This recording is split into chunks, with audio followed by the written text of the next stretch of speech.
Hello, everyone. Welcome to another episode of Sports Dialogue. I'm your podcast host, Paul Edwards.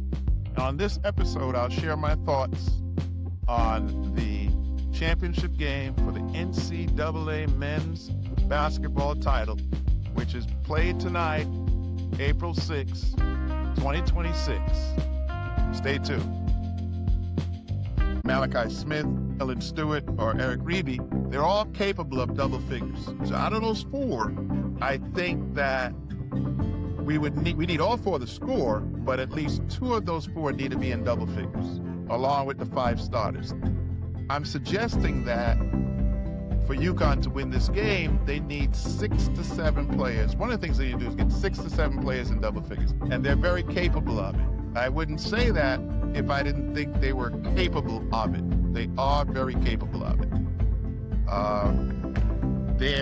They just get into what I see, and I've seen it frequently, but they overcome it. They get into these scoring lulls for whatever the reason. I can't explain it, and I'm sure they can't either.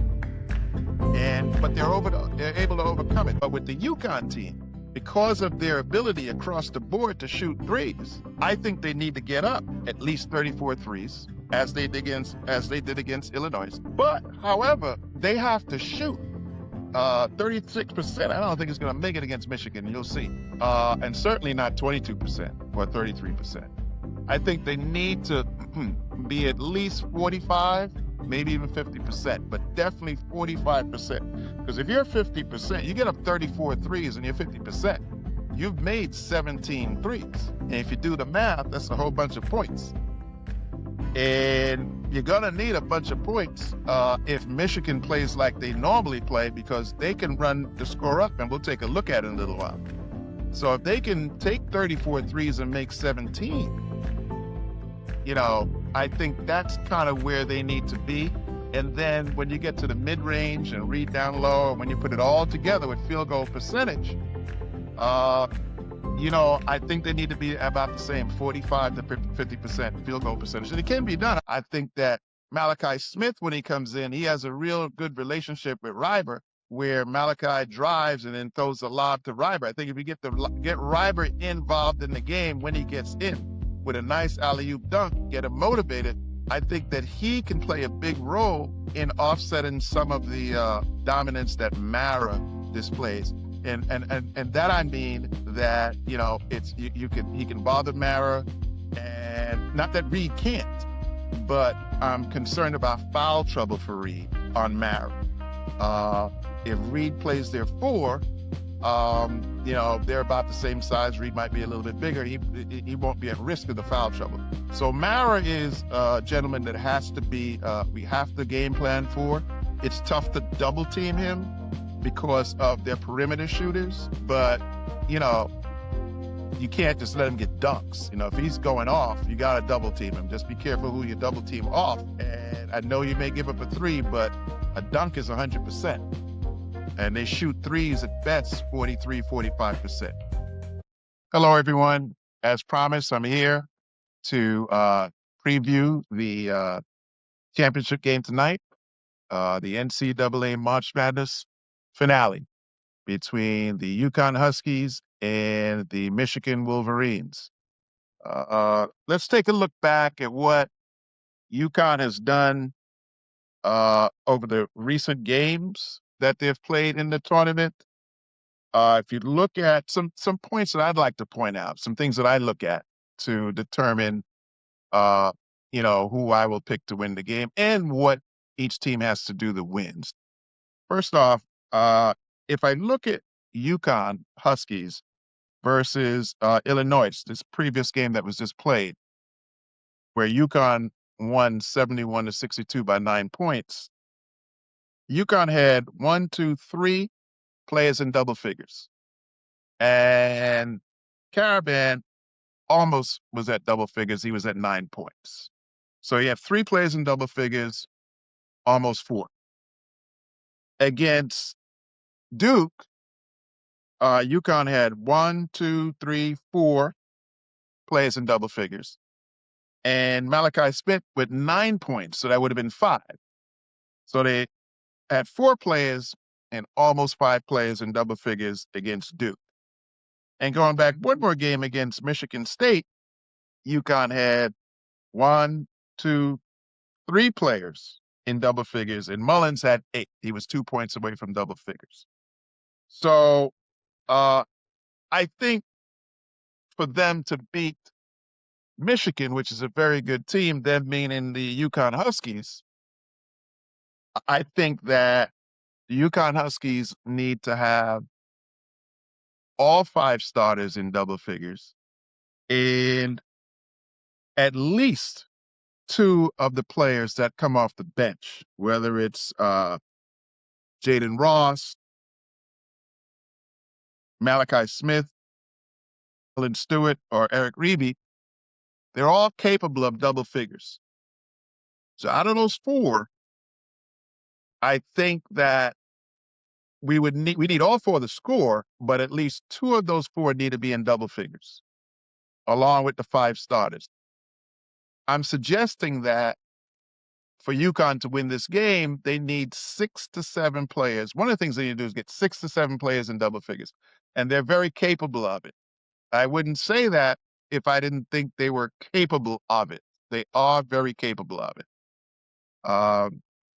They're they just get into what I see, and I've seen it frequently, but they overcome it. They get into these scoring lulls for whatever the reason. I can't explain it, and I'm sure they can't either. But they're able to overcome it. In the Illinois game, if I'm not mistaken, they went 5 minutes in the first half without scoring and 5 minutes in the second half without scoring. So that's 10 minutes of a 40-minute game, because if I'm not mistaken, they're 2 20-minute halves. That's 40 minutes.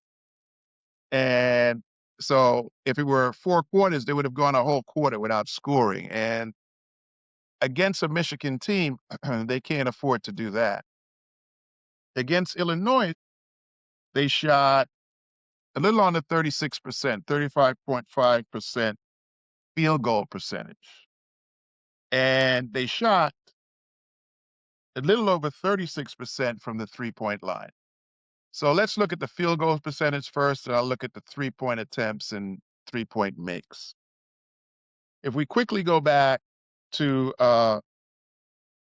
what UConn did in terms of scoring percentage against Duke, 44% field goal percentage and 22% from the 3-point line. If we go further back and look against Michigan State, they were 46% field goal percentage and 43% from the 3-point line. So they shot better, 43% against Michigan State from the 3-point line. And remember, I said that. They were fairly consistent with their field goal percentage, 44 against Duke and 46 against Michigan State. And if we go even one step further back against UCLA, they were 47% from field goal percentage and 33% from 3 points. In all those games, they were around 46, 47% from field goal percentage. And they're up and down from 3-point percentage.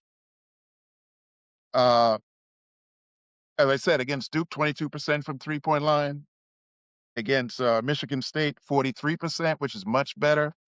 But against UCLA, they were 33%. So they're up and down from the 3-point line.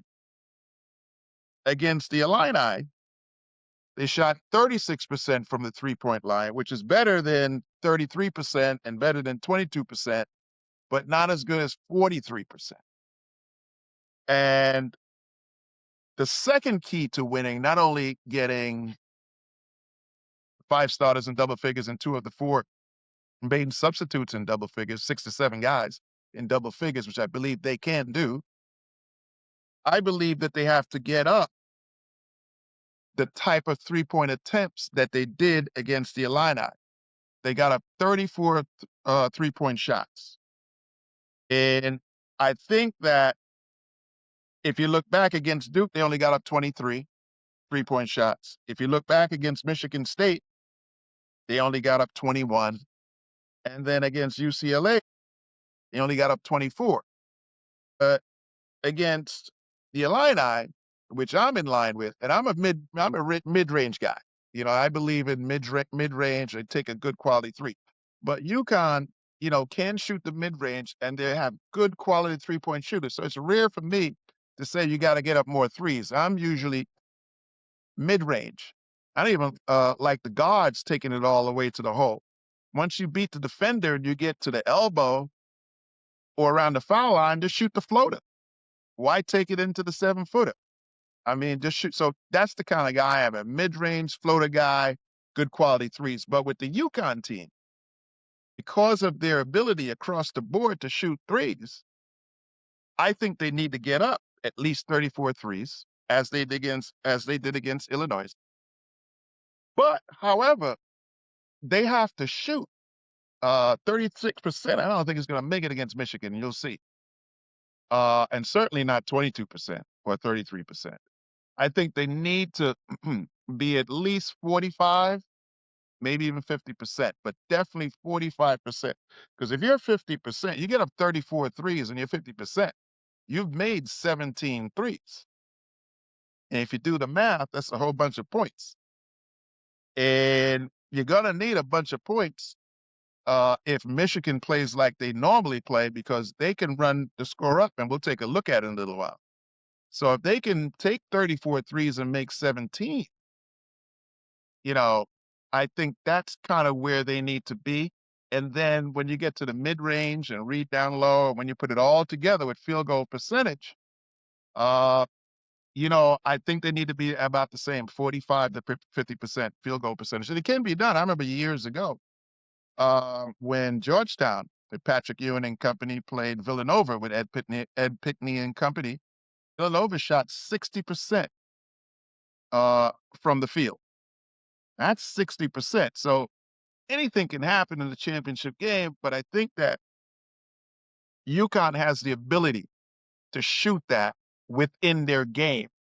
And they have to shoot more threes, at least 34 like they did against Illinois, and make 45 to 50% of that. If they can do that and get 5, 6, 7 players in double figures, and I know they're going to play defense, I know that they're going to hustle, and I know that they're not going to panic. But the key is for them to get to victory is what I just laid out. If you look at the free throw percentage, which is another key, huge. They shot 88% against Illinois. Now that's where they need to be. Can't leave points on the table. Can't go lower than 88%. 90 is even better. Rebounds. They had 33 rebounds. They hit the hole hard, but Illinois had 42 rebounds, and Illinois is a rebounding team. So they just have to continue to focus on rebounding against Michigan, because Michigan is a rebounding team, and they have Mara in the middle, and which we'll get to Michigan in a minute. UConn did good on the turnovers versus Illinois. They only had 4 turnovers, and they had 6 steals. So if they can play their normal defense, at the risk of repeating myself, shoot from a percentage from the field goal percentage of 45 to 50%. And I think they need to be at least at the 43% 3-point range, as they did against, it looks like they shot 43% against Michigan State. But they only got up 21. So they need to get up 34 and at least shoot 45 to 50%. And they're very, very capable of it. Or as I wouldn't even mention that. So those are my keys that I think to UConn being victorious. Now let's take a look at Michigan. Let's look back at the Michigan versus Arizona game. Let's take a look at players in double figures for Michigan. 1, 2, 3, 4, 5 players in double figures. 5. And Gale had 9 points. He was 1 point away from double figures. against Tennessee, and Mara had 26 points, and we'll get to him in a minute. He's a dominating force. Against Tennessee, Michigan had one, two, three, four, five players in double figures, and two other players had eight, a couple of points away from double figures. And in that game, Lundenberg had 27. We'll get with him in a minute. I hope that he's healthy. Uh, I'll talk about him shortly. I just hope he's healthy so both teams can be at full strength. But I also caution, you know, playing him if he's not healthy, if there's any doubt. He does have a life ahead of him and an NBA career ahead of him. So I caution the powers to be there to be very careful, the doctors, trainers, coaches, be careful, put the young man's health first. Uh, I'd like to see him on the floor, but not at the risk of him further injuring himself. But he's an NBA, and probably him and Mara are their most impactful players. But back to Michigan against Alabama, Michigan had one, two, three, four guys in double figures, and Mara had 8 points, 2 points away. So you get the idea that Michigan, they can put up 5 to 7 guys with double figures, and that's why one of the reasons why I indicated that UConn needs to get their 5 starters in double figures, which they can do. And they have to get 2 of the 4 main guys coming off the bench in double figures, which they can do. I think that UConn can defend. Jalen Stewart, Ross, they're going to be key in defending because Michigan, when they get, Michigan has those guards that can score. But, you can get some length on them with Jalen Stewart and Ross and make it a little tougher for them. I think Carabin is going to have a tough go against their 4. He reminds me of Zuby Ejiofor, somewhat. I can't say as good or not as good, but he's active. He can jump. He can score. So Caravan's going to have a tough time there. Caravan's a good defender, but with Reed on Mora, that's tough because Mora is a 7-footer. So we'll get to Mora in 1 second. But as you can see, I wanted to make my first point that Michigan gets a lot of people scoring double figures. And if you look at what they did against field goal percentage against Arizona, 47.8%. So they shot it over 45%, and that's where UConn needs to be. If you look at 3-point percentage, they shot 44.4% as Michigan did. But they only made 12. They made 12 3-pointers. So, and how many did they take? 12 of 27. Michigan took 12 of 27, which was 44%. So they didn't take as many 3-pointers as UConn, but they made 12. Okay, and I think I said UConn took 34 and UConn made 12. So UConn took more shots to make 12. Michigan took less threes and made 12. So UConn has to shoot 45 to 50% from threes, which they're capable of doing. It seems as if Michigan did a good job on the foul line, 81%, didn't leave too many points on the table. They rebounded 38 rebounds, which is around what UConn rebounds, but they turned the ball over Michigan 13 times. So they have to cut down on the turnovers. So Michigan seems as if they're going to have multiple players in double figures, 5 plus, if their previous games are any indication of what's going to happen tonight. Now, anything can happen. So that's why I say that UConn needs to, if they're going to win, they need to score at the rate that I just mentioned. Now, in terms of Mara, he's very tough. I think that if you look at it from the UConn side of things, um, it's going to be interesting to see if the length bothers Reed or not. And one and two, if Reed can get Mara into foul trouble, or can Mara affect Reed's effectiveness down low? Uh, in addition, can Reed pump fake and get Mara into foul trouble? That would be key because if they have to take Mara out of the game, now they have to move the 4 to 5, and now Caravan isn't saddled with playing that gentleman.